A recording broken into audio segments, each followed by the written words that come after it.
O ensino dessa noite terá 2 pontos apenas. Primeiro ponto, segundo ponto, conclusão. Amém?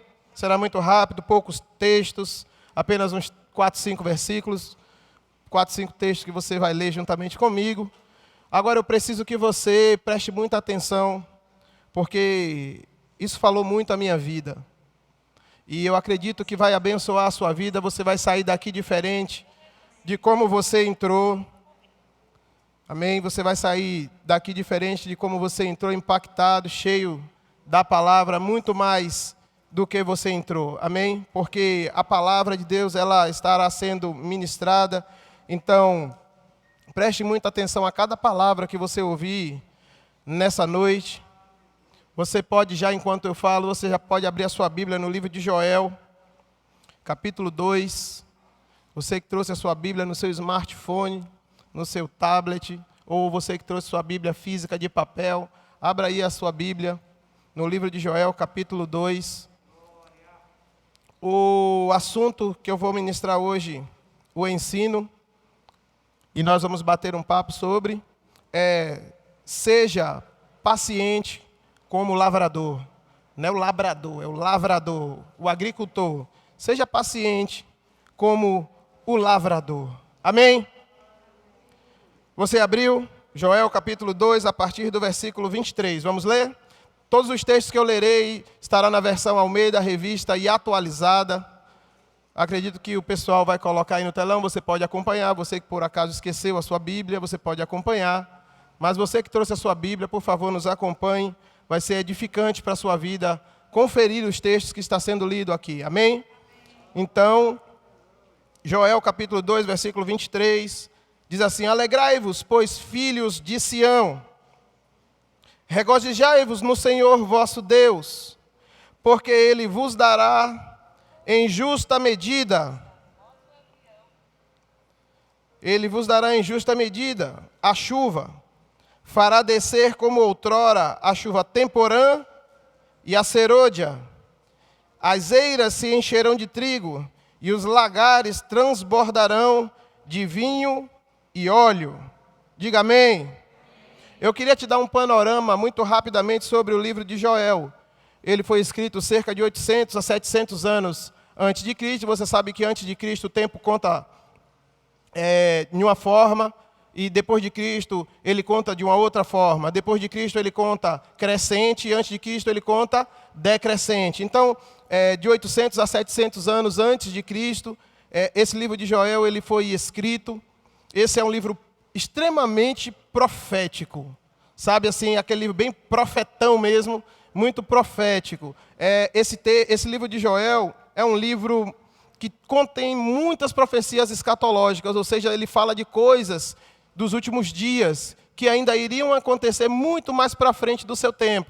Existem coisas que eram aplicáveis ao seu tempo, mas também existem coisas que seriam aplicadas muito mais à frente. Para você ter uma ideia, o livro de Joel é um livro tão incrível, que os estudiosos entendem, sabem, dizem que é o livro mais difícil de todos os 66 livros da Bíblia. O livro de Joel é o livro mais difícil de ser datado. Por quê? Porque nesse livro ele não trata de assuntos assim cronológicos. Então não se sabe se ele viveu, não se sabe ao certo se ele viveu no tempo babilônico, no tempo do cativeiro, ou em qual tempo foi que ele viveu e ele escreveu isso. Mas sabe-se que esse livro ele foi escrito aí, mais ou menos entre 800 e 700 aproximadamente. Mas quando você vai ler, o que me chama a atenção é que as coisas que Joel escreveu é tão preciso. Quando você vai olhar o que Joel escreveu, é tão preciso porque parece que foi escrito ontem. E parece que foi escrito para mim, para você. É tão interessante isso, que Joel ele escreveu de princípios e de coisas tão profundas, que ao ler esse texto, ao ler esse livro, eu fui altamente impactado por isso. Falou grandemente a minha vida. Amém? Esse livro de Joel ele é maravilhoso. Parte de suas profecias se cumpriu no Novo Testamento. Parte de suas profecias ainda irão se cumprir. Amém? Porque parte dessas profecias de Joel é para os nossos dias. Diga amém. Amém? Aleluia. Ele não tem um tempo cronológico muito específico, esse livro de Joel. Amém? Agora, veja, porque essa precisão só pode ter vindo de uma única fonte.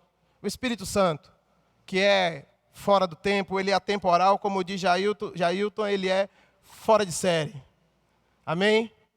Fora de série esse Espírito Santo, porque ele consegue pegar um homem lá no passado e ele falar de coisas tão presentes que fala a minha e a sua vida. E veja o que ele disse. Ele diz: alegrai-vos, pois, filhos de Sião, regozijai-vos no Senhor vosso Deus. Por quê? Há uma esperança. Ele vos dará em justa medida a chuva. Ele fará descer como outrora a chuva temporã e a chuva serôdia. As eiras se encherão de trigo e os lagares transbordarão de vinho e de óleo. Sabe, também nesse mesmo texto, ele vai citar no versículo 28 em diante, sobre aquela profecia que aconteceu no livro de Atos, capítulo 2, é citado por Pedro. Joel, ele é citado pelo menos por dois, autores do Novo Testamento, por dois personagens do Novo Testamento. Ele é citado por Pedro, mas também ele é citado por Tiago. Hein? Se você pensa comigo, se esse livro de Joel ele foi escrito em torno de 800 a 700 anos antes de Cristo, e Pedro, quando escreveu o livro de Atos, foi escrito por volta de 65 anos depois de Jesus, pensa que como é preciso aquilo que Joel escreveu por inspiração. E por que eu estou te falando isso? Porque nós vamos tocar em pontos de coisas para esse tempo e de coisas que ainda vão acontecer. E você precisa confiar na fidelidade das Escrituras. Amém? Aleluia, aleluia. Então Pedro cita Joel e Tiago cita Joel. Eu queria que você abrisse comigo agora o livro de Joel, ou o livro de Tiago, no capítulo 5. Aleluia. Abra aí Tiago, capítulo 5, e enquanto você abre, eu vou lhe dando um panorama sobre o livro de Tiago.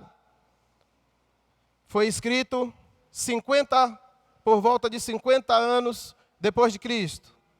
No ano 50 depois de Cristo. Amém? Esse livro de Tiago, ele é tão incrível que ele figura aí entre os primeiros livros a serem escritos depois da morte, ressurreição e ascensão de Jesus aos céus. A igreja começa a dar os seus primeiros passos depois da morte de Jesus, depois que Pedro e os 120 passam 40 dias no cenáculo de Marcos, e aí eles começam a propagação do evangelho, aí começa aquela grande perseguição, a igreja começa a ser formada e consolidada. Então Tiago, por volta aí do ano 50, ele escreve esse livro para a igreja do seu tempo. Então, se você pensar que há alguns estudiosos ainda hoje que acreditam e batem o martelo que ele foi o primeiro livro do Novo Testamento a ser escrito, antes de qualquer um outro livro. Isso não é um consenso geral, que foi Tiago que escreveu, mas homens sérios acreditam que sim, que foi Tiago que escreveu o primeiro livro do Novo Testamento. E esse livro ele é tão incrível que ele entrou e saiu da Bíblia algumas vezes, por causa de alguns concílios e por causa de algumas coisas que está contida no livro de Tiago. Só que esse livro ele é fantástico. Se você estudar a história de Tiago, se você mergulhar nesse livro e você meditar nele, eu tenho certeza, você será grandemente abençoado. Agora, se você pensar comigo, preste atenção, eu disse que o livro de Joel foi escrito em torno de 800 a 700 anos antes de Cristo. Guarda aí, 800 a 700 anos antes de Cristo, certo? O livro de Tiago foi escrito por volta do ano 50 depois de Cristo. Mas o livro de Atos dos Apóstolos foi escrito por volta do ano 65 depois de Cristo. Ok? Mais ou menos assim, aproximado. Então os relatos de Lucas que aconteceram, onde Tiago ele encontra Jesus aqui, e coisas que se desenrolaram ali no livro de Atos, do capítulo 1 até o último capítulo do livro de Atos. Lucas escreve numa carta direcionada e encomendada por Teófilo, por volta de 56 anos depois da morte, ressurreição e ascensão de Jesus. 50 anos. Tem aí uma conta aí de 5 anos, por aí. Mas, preste atenção, se Lucas começa a escrever Atos 65 anos depois, e ele conta a história do que estava acontecendo na igreja, e parte da história que Lucas contou, ele presenciou e ele acompanhou, e Tiago escreveu isso por volta do ano 50, um pouco antes, eu queria que você parasse para pensar em que momento da história da igreja Tiago estava. Você já parou para pensar? Qual era o momento, qual era a atmosfera, qual era o contexto geopolítico que estava acontecendo naquele momento? Uma ferrenha perseguição à igreja. Porque a igreja estava crescendo e se multiplicando. Então Tiago escreve um livro emblemático que não tinha, eu acredito pessoalmente que não tinha nem a pretensão de ser um livro, mas uma carta direcionada à igreja, àquelas pessoas daquele tempo, para que elas se encontrassem com Cristo e verdadeiramente se amoldassem, porque a base do livro de Tiago são as coisas que Jesus escreveu. Os sermões de Jesus, aquilo que Jesus... E o que me intriga, sabe o que é? É que Tiago, ele não andou com seu irmão Jesus. Ele foi se converter depois que Jesus ressurge dos mortos e encontra com ele. E aí ele vê Jesus, o seu irmão, que há pouco tempo atrás foi morto, foi enterrado, e disseram que ele ressuscitou, mas agora Tiago se encontra com ele. Mas muito das coisas que está contido na carta, nessa epístola que Tiago escreveu, está naquilo que Jesus ensinou. A base da carta é o ensino de Jesus. Então, vai pensando aí nessas coisas. Eu quero colocar aí essa pulga aí atrás da sua orelha, para que você vá pensando aí nessas coisas. Agora que você está em Tiago, você está no capítulo 5 de Tiago? Vai para o versículo, então, versículo 7. Eu creio que vai dar tempo de eu falar tudo o que o Senhor colocou para mim falar nessa noite. Versículo 7 diz assim: sede, pois, irmãos, pacientes, até a vinda do Senhor.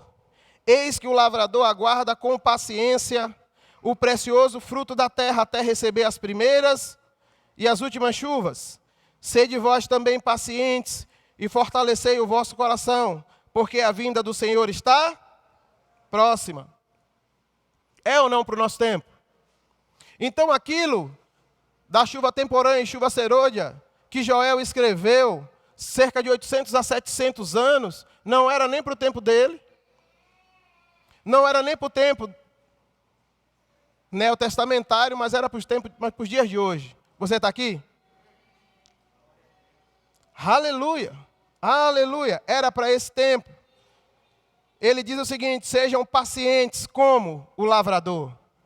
Aí, eu não tenho como entender esse texto de ser paciente como o lavrador, se eu não entender o que é que a Bíblia fala sobre isso, e ir estudando com paciência, com calma sobre isso. De Gênesis a Apocalipse, essa analogia da agricultura, ela permeia toda a Bíblia. Coisas poderosíssimas são ditas usando de exemplos físicos e naturais do cotidiano deles para falar e revelar coisas espirituais grandiosas. Veja, faça você não precisa responder, fica para você a resposta. Mas quem, queridos, diante das circunstâncias, diante do levante da vida, nunca pensou em parar? Quem, diante, sabe, do fervor da coisa, da circunstância, sabe, daquele dia mesmo bem difícil, onde parece que o mundo inteiro está conspirando contra você e o mundo inteiro está caindo na sua cabeça, e você corre para um lado e você corre para o outro, e parece que quanto mais você luta, quanto mais você faz, quanto mais você se movimenta, parece que pior fica. Aí você pensa, talvez você esteja pensando assim: será que vale a pena mesmo? Será que é por aí mesmo? Será que tudo isso que esse povo está pregando e ensinando é verdade mesmo? Diante daquele momento mais difícil. Por que você acha que Tiago escreva dizendo assim: sejam pacientes como lavrador?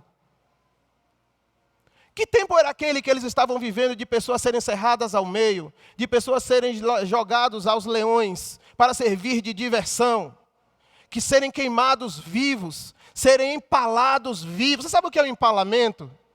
Quem aqui sabe o que é o empalamento? Você pensa que a crucificação é a pior de todas as mortes, mas a crucificação ela nasceu do empalamento. O que é o empalamento? É pegar uma vara de madeira muito grande, muito alta, fazer uma ponta e transpassar a pessoa de baixo para cima até a madeira sair na boca. vivo. Vivo. E faziam isso com os crentes daquela época. Uma perseguição ferrenha.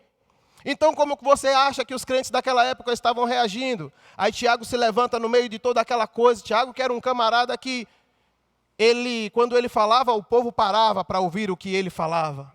Era alguém que tinha uma vida ilibada com Deus. Então, Tiago escreve e falando assim: sede, pois, pacientes, irmãos.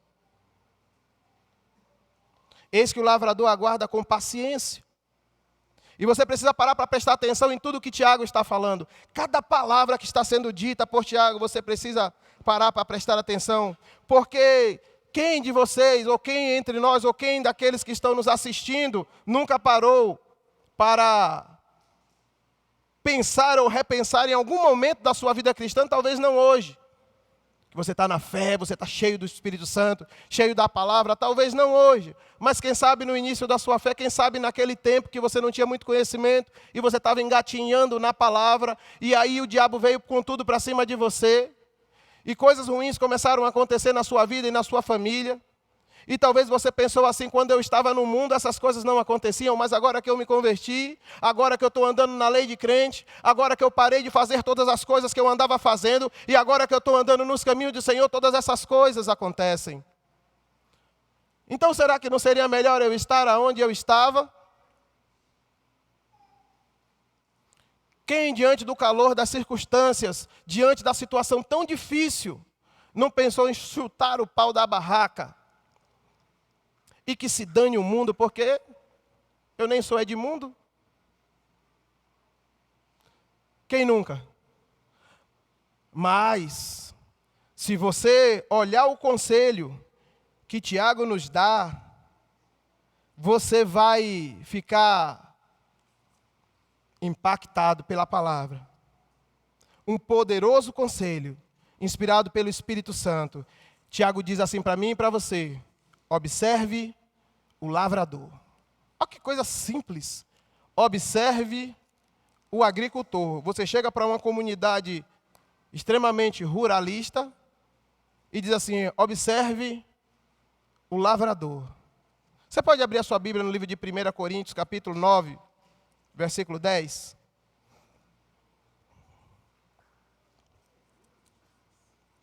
Paulo, escrevendo aos Coríntios, ele acaba de citar um texto de Deuteronômio, capítulo, acho que é 6, 24, se não me falha a memória. Deuteronômio, ele cita Deuteronômio 25, 4. E aí ele vai explicar o que foi que ele acabou de dizer de Deuteronômio 25, 4. Ele diz, no versículo 10 de 2 Coríntios, capítulo 9. 1 Coríntios, capítulo 9. 1 Coríntios, tá? Capítulo 9. Ele diz, é seguramente por nós que ele o diz. Certo que é por nós que está escrito. Pois o que lavra, cumpre fazê-lo com o quê? Com o quê? Esperança. O que pisa o trigo, faça-o no quê? Na esperança. Na esperança de quê? De receber a parte que lhe é devida. Amém? Ninguém, nenhum agricultor, nenhum lavrador lança a semente na terra por lançar. Principalmente aquele que vive do fruto da terra. Quem aqui já conheceu alguma comunidade de agricultura de subsistência? Ou seja, aquela comunidade, aquelas pessoas vivem exclusivamente, ou quase que exclusivamente, daquilo que eles plantam. Você já conheceu? Eu já conheci. Então, eles tanto plantam para comer, para se alimentar, como para alimentar o seu gado, também para vender e comercializar e dali tirar um dinheiro para comprar as outras coisas. Então, quando eles plantam, eles não plantam assim, quem sabe, talvez, dê. Sabe por quê? Porque o lavrador, ele tem uma certeza, se eu plantei, a terra vai me dar. Aí talvez fique mais claro aquele texto que diz assim, ainda que a oliveira minta, ainda que a figueira não dê o seu fruto.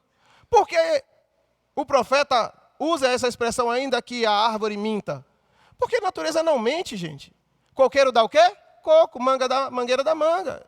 Então é impossível para a natureza mentir. Mas ainda que ela mentisse, e aquilo que é para ela fazer, ela não fizesse, a minha esperança, ela está no Senhor. Ela não mente. A natureza não tem essa capacidade de mentir, porque a semente, ela dá o fruto conforme a espécie. Você está aqui? Toda semente dá o seu fruto conforme a espécie. É isso que o texto lá de Gênesis está dizendo para nós muito claramente. Então, todo lavrador sabe, se eu plantei milho, eu vou colher milho. E a única opção que a terra tem para a minha vida, uma vez que eu lancei a semente, ela tem que me devolver o milho que eu plantei. Não tem como. Então, Tiago diz, observa o lavrador. É isso que Tiago diz para mim e para você. Observa o lavrador. E Paulo, ele vai falar aqui, eu sei qual é o contexto, entenda. Eu estou falando aqui de um princípio muito poderoso. Um princípio maravilhoso para mim e para a sua vida. Paulo diz assim, nenhum agricultor, nenhum lavrador, ele lança a semente na terra sem a esperança de receber o seu resultado.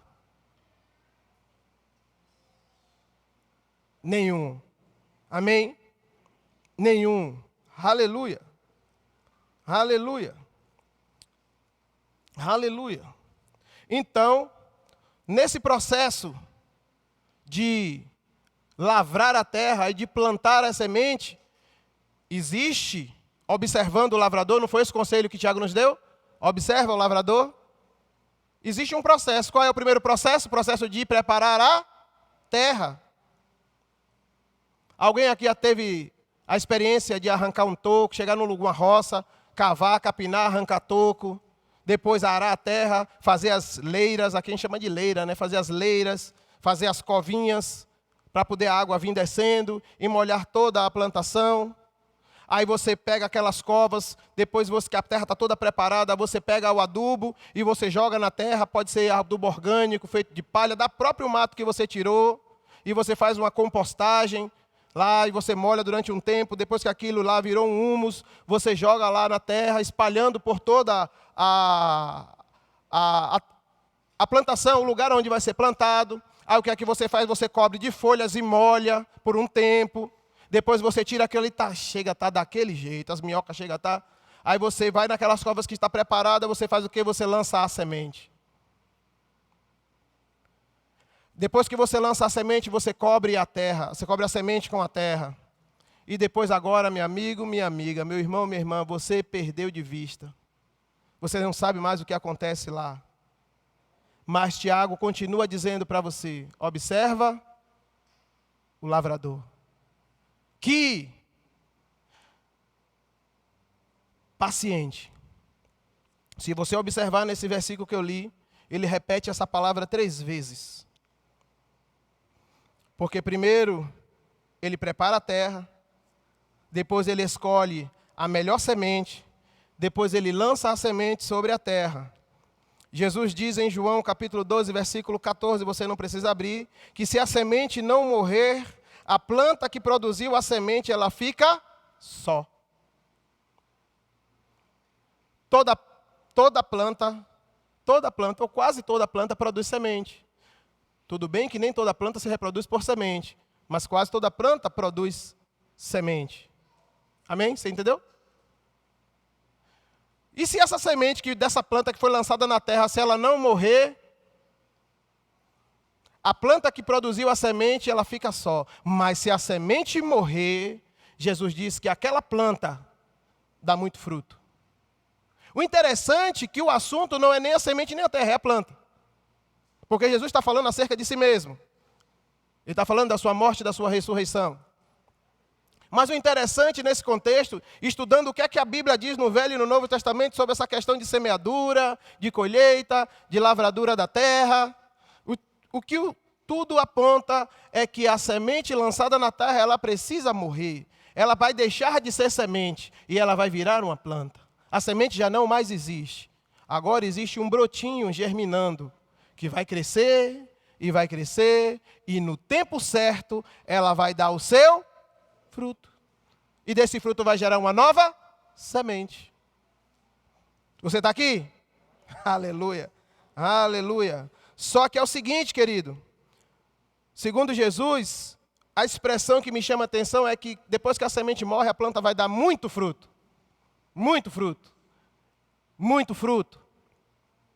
E eu costumo dizer que entre a semeadura e a colheita existe o processo de crescimento, desenvolvimento e amadurecimento daquilo que foi plantado para poder ser usado. O resultado daquilo que foi plantado, você está entendendo? Você está aqui? Aleluia. Agora volte aí para Tiago capítulo 5, 7 de novo.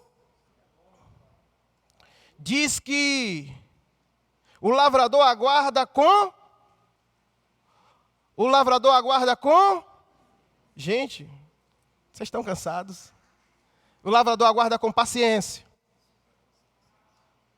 A palavra, o que me chamou a atenção foi que a palavra para paciência, ou talvez na sua versão tenha a esperança, é macrotumeu.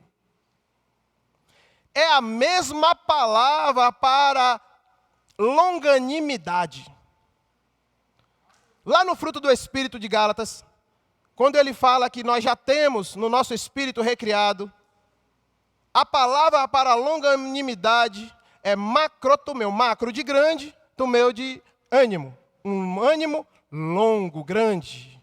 Interessante que Tiago usa essa mesma palavra 3 vezes nesse texto. Você conhece a lei da primeira, segunda, terceira menção no mesmo texto. Você precisa levantar as suas antenas e ficar atento ao que está sendo dito, já que mesma palavra está sendo repetida e mencionada. O que significa essa palavra, além de longanimidade, macrotumeu? Significa que não perde o ânimo. Alguém que não perde o ânimo. Não perde o ânimo. O seu ânimo, o ânimo dessa pessoa não depende da circunstância. O ânimo dessa pessoa não depende da seca ou da fartura de água. O ânimo dessa pessoa não depende se ela lançou a semente, porque ele aguarda com macrotumeu, paciência, longanimidade. Ele lançou a semente, ele perdeu ela de vista. Só que o texto diz que o lavrador aguarda com paciência o quê? O precioso fruto da terra. Até receber. O lavrador aguarda com paciência. Outro significado dessa palavra macrotumeu significa o seguinte: perseverar bravamente ao sofrer infortúnios e aborrecimentos, injúrias e ofensas. É perseverar bravamente. É perseverar bravamente. Diga, uma brava perseverança. Macrotumeu. Então Tiago diz que o lavrador ele aguarda dessa maneira, bravamente. Porque quando ele lança a semente antes ou depois da chuva? Antes. Mas ele aguarda. Você está aqui? Ele aguarda. Ele aguarda. Cadê o texto? Com paciência o precioso fruto da terra. Diga até. Tem um tempo, querido. Tem um tempo. Não é para sempre. Ei, eu preciso te dizer, não é para sempre, tem um tempo. Tem um tempo, é até. Até que aconteça alguma coisa. Até que algo aconteça. Eu preciso te dizer, não é para sempre. Terá um fim. É até, existe um limite. Essa palavra, receber, até receber. Cara, eu fiquei impactado. Até receber, langano.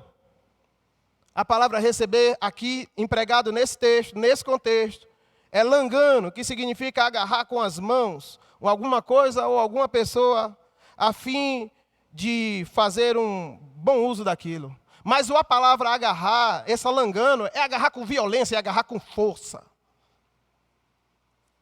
É agarrar, langano, até langano. receber as primeiras e as últimas chuvas. Agora escute isso. Primeiras chuvas. Ele está falando do que Joel falou, a chuva temporã. Escute isso.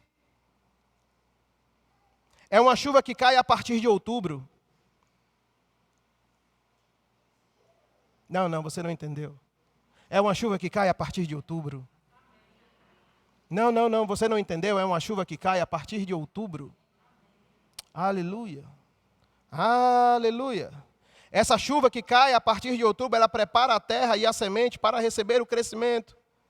A terra, ao receber a irrigação, ela libera os nutrientes e a condição necessária para a germinação da semente, potencializando a sua colheita. E essa chuva, ela cai a partir de outubro. A partir de outubro, uma pessoa recebeu. Langano. Não, você não está aqui. Aleluia. Aleluia. Imagina, você lançou a semente, você cobriu a terra, e você aguarda pacientemente as primeiras chuvas. E quando essa chuva cai, começa um processo debaixo da terra, onde a terra, uma vez que ela foi umedecida, ela começa a liberar vida. Vida na semente, nutriente, vitamina para a semente. E a semente, ela se rompe daquela casca e ela começa a germinar. E ela se transformou, agora ela já não é mais uma semente, agora ela é um broto germinando. Que vai dar muito fruto. E essas chuvas, elas caem normalmente a partir de outubro. Aleluia! Últimas chuvas. É as chuvas serôdia. Chuva da primavera. Entre março e abril. Essas chuvas, essas últimas chuvas, são as chuvas que amadurecem o fruto. Agora preste atenção nisso. Preste atenção. A palavra para últimas é a palavra opsimos, que ela traz em si, em todas as suas raízes, a ideia de observação. Você já ouviu falar, aí no sertão tem os profetas da chuva? Quem já ouviu? Os profetas da chuva. São homens, muitas vezes com a pele toda enrugada, castigada pelo sol, que eles percebem. Lá no sertão, eles percebem. De alguma maneira, eles sabem, porque a terra, a natureza dá os seus sinais, que vai cair uma grande chuva, que vai molhar a terra. Tem gente que está entendendo. Aleluia. E ela amadurece os frutos, deixando pronto para a colheita. Só que essa palavra, opsimos, ela está carregada de uma ideia, de não só de observação, mas de uma percepção. Que está chegando um momento de colher o que foi plantado. Meu irmão, um lavrador sabe. Ele sabe, um lavrador, ele sabe quando vai cair as primeiras e quando vai cair as últimas chuvas. Ele sabe quando vai cair a chuva para preparar a semente, para se transformar de uma semente em uma planta. E ele sabe, ele percebe quando a fruta está lá no pé, seja sementes, cereais, o momento que vai cair aquela outra chuva, que vai preparar a semente, que mais uma vez vai molhar a terra, e vai bombardear a terra com tantos nutrientes, que vai alimentar aquela planta, chegando ali até os frutos e preparando ele para a colheita. Aleluia. Aleluia. As últimas chuvas. As últimas chuvas. Tempo de colher o que se plantou. Tempo de colher aquilo que foi plantado. Eu sei que esse texto, ele tem um viés, ele tem um contexto escatológico. Fala da chuva dos últimos dias para colher aquilo que Jesus plantou. Eu sei do contexto. Eu sei tanto do contexto profético de Joel, quanto do que Tiago escreveu, porque a igreja estava passando por um período muito forte de perseguição. Então Tiago acalma com esse texto, aquelas pessoas dizendo, calma, observa o lavrador, que ele espera pacientemente até a vinda do Senhor. A vinda do Senhor. A vinda do Senhor. A vinda do Senhor. Sede, pois, pacientes, irmãos, até a vinda do Senhor. Eis que o lavrador aguarda com paciência o precioso fruto da terra, até receber as primeiras e as últimas chuvas. Existe um princípio aqui embutido que se aplica fora de tempo. Aquilo que você plantou, aquele que leva a preciosa semente,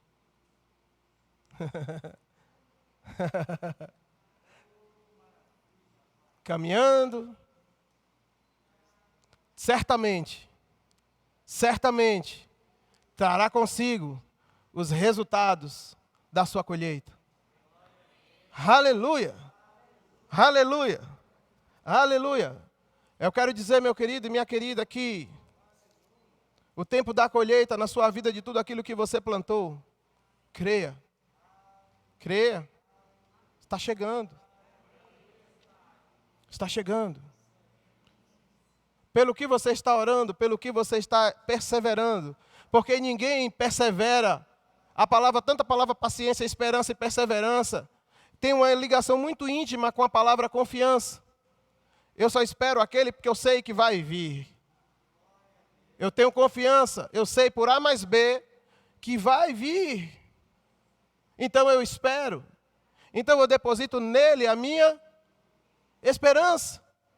Então o lavrador, ele não aguarda tolamente, mas ele aguarda com esperança. Independente da luta que você esteja passando, independente de como está a situação, independente de como a crise lhe pegou, independente de qualquer coisa, você fez boas semeaduras, você lançou a preciosa semente, então aguarde, porque vai dar o fruto. Vai frutificar. Agora seja macroto meu, longânimo. Não permita que a circunstância, não permita que as notícias, os mensageiros de Satanás, roube a sua paz. Tire você do lugar de receber aquilo que o Senhor tem para a sua vida. Siga confiante, siga confiadamente, crendo que aquele que prometeu, ele é fiel para cumprir. Sabe, queridos, e o caminho da fidelidade vai te levar ao caminho de receber, do langano, de agarrar aquilo que é seu. Diga, é meu. É seu. Sabe, Clóvis?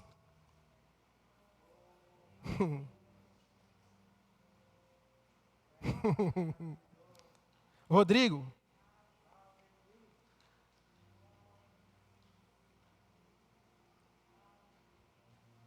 Se prepara para uma grande chuva.